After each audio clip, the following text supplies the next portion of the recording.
Hey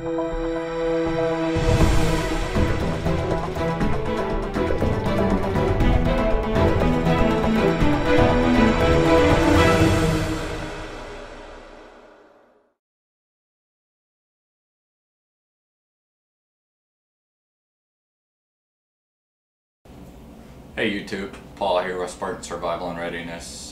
Today we're going to work on a do-it-yourself emergency survival heater. Quite a few people have built these on YouTube. You've probably seen them around. US NER doc, one of the first that I ever saw.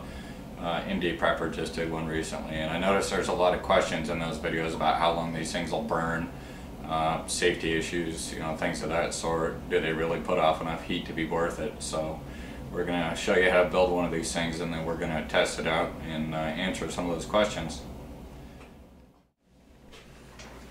One of the things we deal with a lot up here in interior Alaska, in addition to the cold weather, in fact it's 36 below zero right now, Fahrenheit, is roads and driving conditions. And we've been getting a lot of freezing rain, things like that lately. We always have the cold, but one of the major issues is lack of cities. The city that I live in here in the interior, the next major city is about a 350-mile drive. So you're on the road 6-7 hours, depending on the road conditions, sometimes longer. And one of the major issues between here and that city is the fact that a lot of areas you don't have cell phone coverage, so you're on your own. If you run off the road in the wintertime, depending on the time of night that you run off the road, it could be hours before somebody comes by. You don't have cell phone coverage, so there's no calling for help. It's always been a concern of mine. I drive back and forth between here and Anchorage quite a bit, so safety is an important thing. I have a roadside kit, a vehicle kit, safety kit in my car, my truck. But it's something that you're always concerned about. 40 below or 35, 40, 50 below can be a little bit of a challenge to get a fire started on the side of the road. It's not really something you want to have to worry about. It's bitterly cold, especially once you calculate wind chill in there. So being able to get a source of heat pretty quick is a nice thing to do. I know down in the States a lot of people carry those propane heaters, little propane buddy heaters. That's not something you can do up here. Propane doesn't flow that cold, period. Propane typically doesn't even flow. You're talking, you guys probably can, some of you guys can answer this better than I can. Propane doesn't flow colder than 20 below. And a lot of times that's even with a heater. Usually once you drop down below zero, you're not going to get propane flowing. So those little buddy heaters are pretty much worthless up here in the wintertime. A major question of mine when I first saw these heaters was, well, what happens when they freeze, or do they freeze? So I did some research on that. Isopropyl alcohol, rubbing alcohol that you're using in these things. The MSDS material safety data sheet on 100% isopropyl alcohol says the freeze point's 128 below. Well, what we're going to use in this, the 70%, we'll talk about why later on, but the 70% that you're going to use in this is 30% water. So that freeze point has changed a little bit, but it's it's still good in the cold weather like what we get up here. And we're going to put that to the test too, so check that out here in a few minutes. But kind of want to give you a general overview of what goes into the heater, and then we'll get to putting one together for you. We'll show you how to put one together, and then we'll get out there and actually test this thing, see how it does. As I mentioned here at the beginning of the video, it's about 35 below zero outside. I built one of these yesterday and I left it outside, actually the day before yesterday, and left it outside overnight for the past 2 nights. It's dropped down to about 40 below zero overnight. That thing's been sitting out there solid for 2 days, so if it's going to freeze, it's frozen. We're going to put that to the test and see how this thing works. Before I start passing these out to everybody I know, I had a friend of mine, a female friend, called me up on the phone the other day on the cell phone, and at the time it was only about 20 below zero, but she called me up. She had run off the side of the road. Well, the angle at which she had run off, or the angle she came to rest, I should say, when she ran off the side of the road, the car was at a sufficient angle. It wasn't getting fuel. Her car died. Luckily, I was able to get over there quick enough. I was over there within probably about 10-15 minutes, but in a different situation, if she hadn't been able to get a hold of anybody, or if she had been somewhere where she couldn't call for help, she could have been in a world of hurt real quick. Female or pregnant woman, I don't even want to think about things that could have happened there. You know, and that goes for anybody. It's not just her. You know, when you're dealing with extreme cold like what we get up here, you know, running off the side of the road could be a life or death situation, and that's just the nature of the beast when we live in Alaska. So we figure out how to adapt and how to overcome. So that's one of the reasons I've been looking for a real long time on something that was freeze-proof, that could go in the cold weather. It was something stable enough you didn't have to worry about it blowing up in the back of your car or anything like that. You know, you could leave it in the car, you didn't have to haul it in every night or any of that garbage to prevent it from freezing. So that's one of the reasons I like this so much. So now that I've talked and talked, let's go ahead and get to building one of these. So the first thing you need when you're building one of these heaters, you're going to see in front of you, it's a 1-quart paint can. It's an empty paint can, something you can find. You know, I found these at Home Depot. They were like $1.50, something like that. Empty 1-quart paint can, and the lid that goes with that. You want to make sure you get the empties. You don't want paint on this outside, or, you know, coloring or dyes or anything like that, because obviously as it heats up, that's going to melt off. It's going to put off noxious fumes and any number of other things, fire hazard, all that good stuff. So make sure you get the clean, brand new paint cans, nothing in them, and the lid that goes with that. Along with that, to be able to get it open after you've sealed it up and you need to get it out of the back of your car, get one of these paint can openers. A paint can key is what a lot of people call it. You know, handy little tool. These are good if you tape it to the outside. You know, somebody that doesn't necessarily have an EDC knife or anything like that, pair of pliers, whatever, a screwdriver in the truck or whatever, these are handy to have. So make sure if you're giving it as a gift to somebody that doesn't carry tools like that on a regular basis, you tape one of these to the outside of the can so they can pop it open. Next thing you need, obviously, roll of toilet paper. Make sure you get the jumbo roll or the double roll, whatever you want to call it. Don't just get a standard roll of toilet paper, because it's not going to fill up this can, and that's one of the important things to fill this can up. Next thing you need is 70% isopropyl alcohol, rubbing alcohol. It's a common name for it. Make sure you get the 70%. The reason that you're going to want to get the 70% versus a 90% or a 50% or something like that, the 50% is actually 50% alcohol, 50% water. And the problem with that is there's too much water in there. The toilet paper, once we build this thing, toilet paper is going to act like a wick. So basically you're making a giant candle in here, you know, a lantern or a lamp or whatever you want to call it, something like that. Anyhow, the 50% has too much water. It's not going to burn good. You're going to get all kinds of junk in there. It's going to smoke and smolder and all that stuff. Not going to get a real good fire going. If it does burn, it's not going to burn hot enough to actually make a difference from a heat standpoint. The other option is the 90% alcohol. A lot of people have tried it with a 90% alcohol. 90% is great, burns really hot, burns really fast. The problem is that it does burn fast and it burns hot. So when you put this thing in a car, when you light it off, you know, you're talking about a flame, a foot-tall flame. That's going to be a major issue in a vehicle. You got fire hazard, stuff like that. It burns really hot. The heat, you know, the heat's great, stuff like that. You get a lot of junk, debris and stuff like that around the rims of the can. Something you got to worry about. Burns a lot quicker. You know, it burns probably half again as fast as 70%. So for the same size can, same amount of alcohol in there, it's going to burn a lot faster, which is not a good thing when you're using this in a survival situation. So your ideal solution or ideal concentrate, 70% isopropyl alcohol, 70% rubbing alcohol. And those are the ingredients. It's actually pretty simple. The only other thing, if you don't carry any way to start a fire or anything like that, one thing that you might want to consider is putting a Bic lighter or something like that. Lighters are a lot easier. You know, you can, if you're in a desperate situation, you can do it with a blast match or a ferro rod or ferro steel, something like that. I don't recommend that. Smartest thing you can do, tape a lighter to the outside of the can alongside that the paint can opener. You know, again, for somebody that doesn't carry fire starting tools or matches or anything like that, you're going to want to have that on the can at all times. The issue that you deal with when you're talking about lighters in the wintertime in Alaska is the fact that the lighter gets cold, the lighter doesn't want to start. You know, they have butane inside them. That doesn't like to flow in the cold. Nice thing about a lighter is, you know, in a couple of minutes, if you grab that lighter in your hand and squeeze or tuck it under your armpit or whatever, that thing's going to heat up enough in, you know, 3 to 5 minutes where you're going to be able to use it again, be able to start a fire with it. So like I said, just, you know, a standard Bic lighter, cheapo you know, a 50-cent lighter from the gas station, tape it on the side of this thing, along with a paint can opener, and that's everything that they need.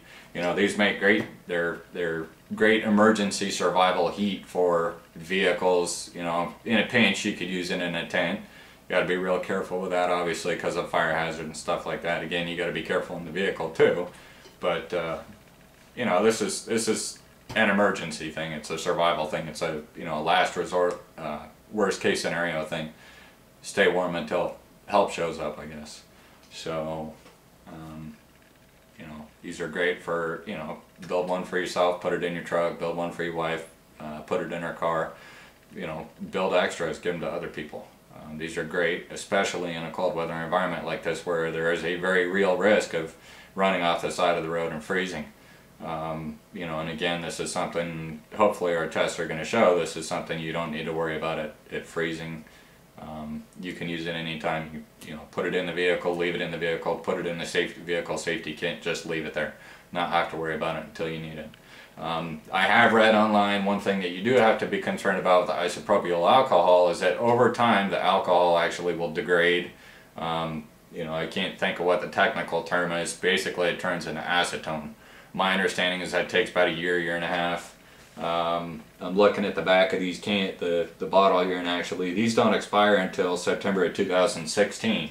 So it looks like, you know, we've got 2 full years at this point, 2.5 years at this point. So I don't think that's going to be a real concern for quite a while. But, you know, something to be aware of. I'm not a scientist, I'm not an expert on this, but it will eventually degrade. So one of the things that you can do, rather than pouring it right into the can right now, is you just carry one of these bottles with you and then just add the fuel as you need to add the fuel.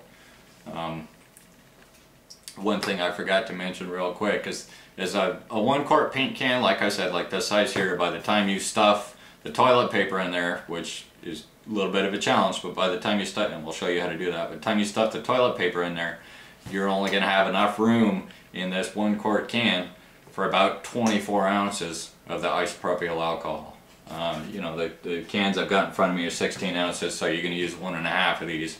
But you're looking, like I said, give or take a couple ounces. By the time you fit this jumbo-sized toilet paper in here, you're talking about 24 ounces of rubbing alcohol that you're going to be putting in here. So keep that in mind. Get enough rubbing alcohol when you build these things. You know, if you're going to build these things, build 2, 3, 4 of them at a time. It's worth it when you've got everything out. You know, you might as well just do it. Like I said, you know, keep one for yourself, give one to your wife, give 1 or 2 to friends. Good thing to have around. Or worst case scenario, keep one in your house. You know, in a small enough room, in a real bad situation, small enough room, if you got it closed off, you could create some heat off of this thing. Just keep in mind the fire hazard. The other thing that you need to be aware of when you're burning these things, obviously, you know, there's different opinions one way or the other. The MSDS on these things says, you know, if you burn it, it will put off trace amounts of carbon monoxide. So that's always something to be aware of, especially if you're in a vehicle. You got 2 things you need to think about in a vehicle. Number 1 concern is that these things, it's an open flame, it's going to burn oxygen. So you need to crack those windows, get some oxygen in there. Otherwise, number 1, it's going to go out. Number 2, you're going to be dead. And those both suck. The other thing that you need to be aware of, again, like I said, they put off trace amounts of carbon monoxide, so you do need to make sure that it's well ventilated, and that's where the crack in the window comes in. You know, you're talking about a small enough fire where you're not putting out a whole lot, but it is still a concern in a, you know, an isolated place, like a small place, small contained area like a vehicle. Make sure you crack those windows. Don't be stupid and don't end up dead. Alright, now that we got all that out of the way, let's go ahead and put one of these suckers together. Alright, so to put these together, first step, make sure your can's empty, make sure there's nothing in there, no dust or anything like that that you're going to have to worry about. Make sure the rim's all nice and clean.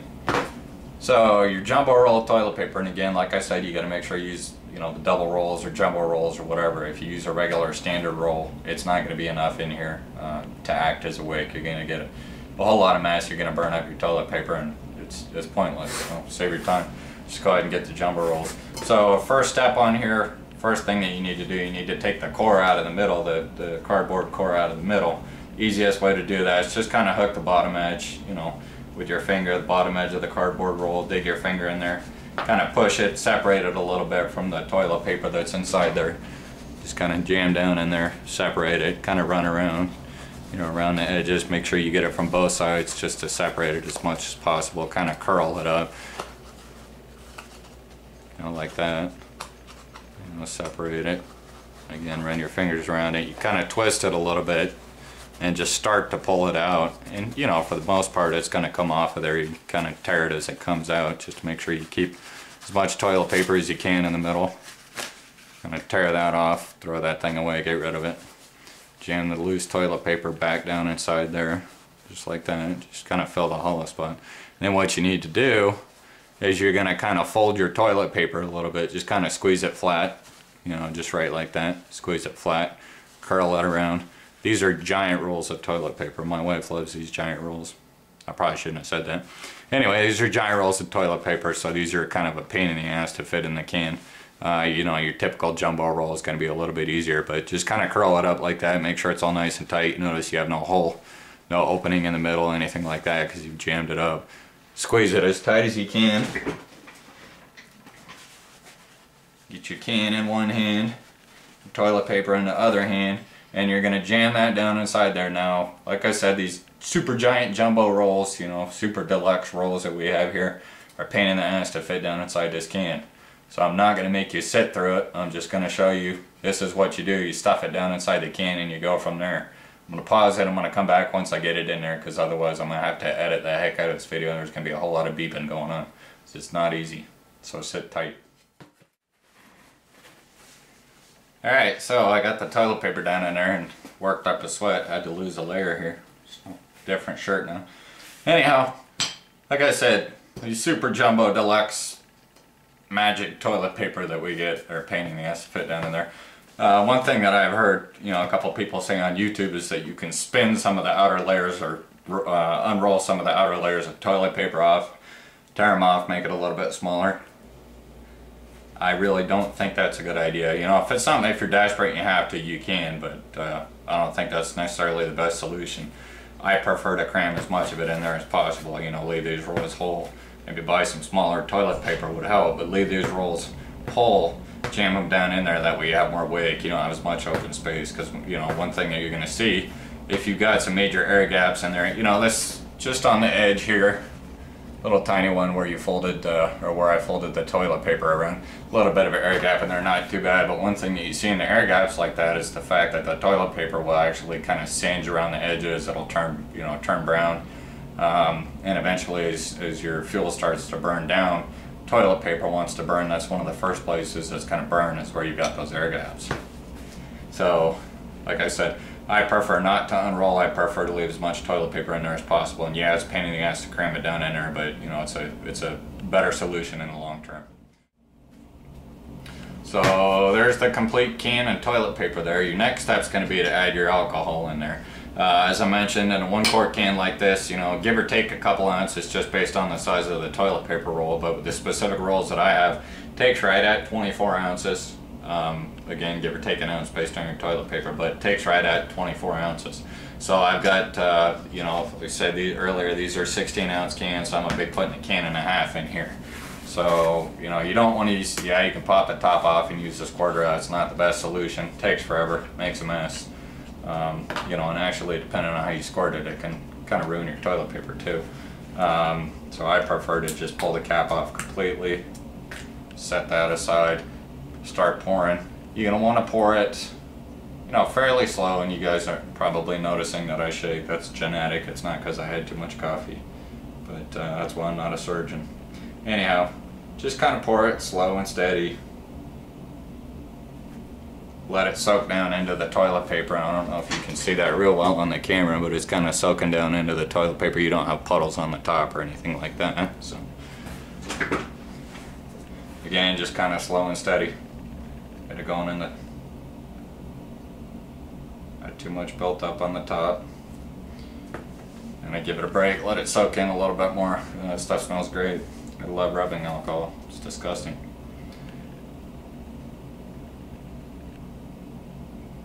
Pour it in there. Take a break. Let it soak in. and you want to, obviously you want to get it saturated all the way to the bottom. Probably the ideal solution would be to pour the alcohol in first and then put the toilet paper in. I haven't figured out how to do that. I think it's impossible without making a major mess. And a couple choice words in there too, because I just don't think it's possible. Anyhow, you want the alcohol to get all the way to the bottom, so like I said, you know, if, one thing that you can do just to kind of cheat, that gap I was telling you about earlier from where you folded it over, you kind of pour it over there by the gap, run down into the gap a little bit, gets down to the bottom a little quicker. You know, when you're putting 24 ounces of fluid in this 1 quart can though, it's going to soak all the way in. Not really something you have to worry about. Just don't get carried away, don't go too fast. Just pour kind of slow. Take your time. Anyway, you guys don't want to sit there and watch me do this, so we'll come back when I'm done. Okay, so got put the whole 1/16 ounce can in, get real close to half of the second can there. And let me pour this in real quick. I don't know if you can see or not without me having to zoom in. You can see just on the top a little bit of a pool. It's not going down quite as quick as it was when I started, but one thing that you'll notice is that the toilet paper obviously as it's got wet, it's kind of swelled, kind of filled it up, made almost a solid wick. That's what we're looking for. But like I said, you can see little pools on the, I don't know if you can see that on the camera, but little pools on the top there. Getting real close to capacity. I don't know if it's going to take a whole lot more, because, like, you know, we're getting real close to 24 ounces. Made a couple of these so far. 24 seems to be the magic, you know, 24 give or take an ounce seems to be the magic number. But yeah, if you look at the top there, it's not really soaking as much in there. So we're pretty much done. We're going to put the lid back on that thing. Got enough to make one more with a can and a half I have left. We're going to give it a minute, let that kind of soak down in there. We'll work it around, make sure we don't have any dry spots, make sure as much of it's soaked in as possible, and then I think we'll call this thing good. And it's taken quite a while to soak in there. Anyhow, so that's how you make these things. Again, you know, once it's made, you put it in your vehicle. You're going to want to tape the lighter and tape the paint key to the outside so you can get the thing open. Put your lid on there, use, you know, a rubber mallet. Don't use a metal hammer. A lot of guys I've seen use metal hammers and stuff like that. You're bending the top on that, you're not going to get an airtight seal. One thing, you know, if you don't have an airtight seal on this, or you don't pound the cap on, then eventually this isopropyl alcohol is all just going to, you know, it's going to vaporize, it's going to go away. Number one, it's going to be unsafe in your vehicle, vaporizing in your vehicle depending on what the temperature is. And number two, this thing ain't going to be ready to go when you need it, so make sure you get that lid on there, get it, you know, airtight, rubber mallet, tap it around the top of the rubber mallet, make sure it's completely closed. And with that, now that you know how to make this thing, let's go give it some tests and see what this thing can do.